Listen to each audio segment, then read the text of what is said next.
Okay, I don't normally do this, but this is a response for CHris CXK on the Rylo case mod.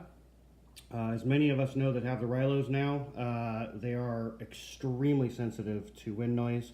While they have by far the best stabilization of video on the market right now, they are years behind in the algorithms for wind reduction via software.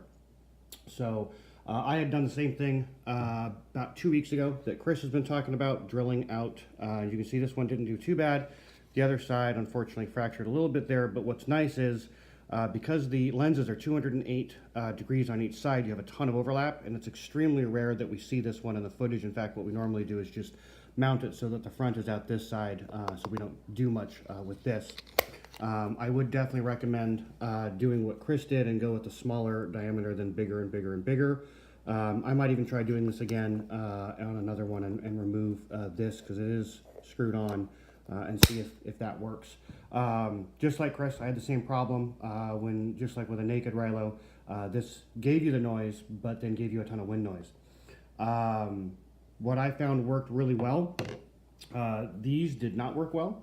The classic Dead Cats that we all know and love that makes YouTube videos work for mountain biking, they're just too long and they show up in the lens. Alan MTB shaved his and he said he's going to try to create a video to show us how to shave them without destroying it or the other unit. What I have found that works is these little baby Dead Cats. They're very short.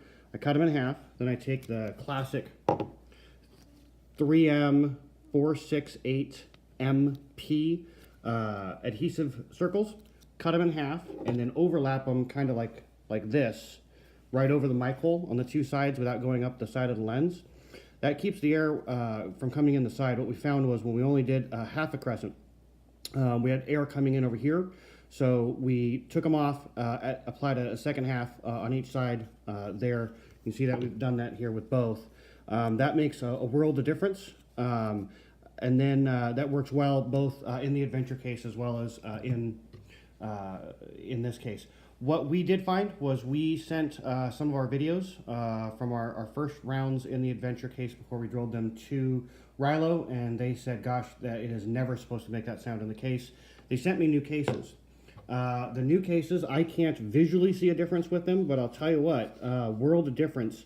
Still a little bit of case rattle, but I would say 5 to 10% of the amount of normal case rattle we had in the original ones that we had gotten with our order from the website about a month ago.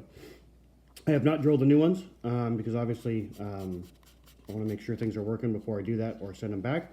But that seemed to solve a lot of that case rattle. For the older ones, we did find, as he mentioned in his video, a small amount of craft foam underneath the camera. It does make the camera a tight fit, but that's the idea. So there's nothing to bounce around inside there.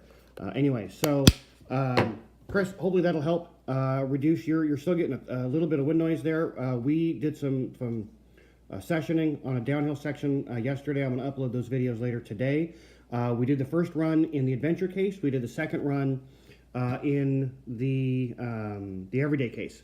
So you'll get to see it about the same amount of light, about the same speed, both times going down, both times with the Dead Cats on with the double tape, but in the two different cases to kind of check out the sound and whatnot. So hopefully this helps, Chris.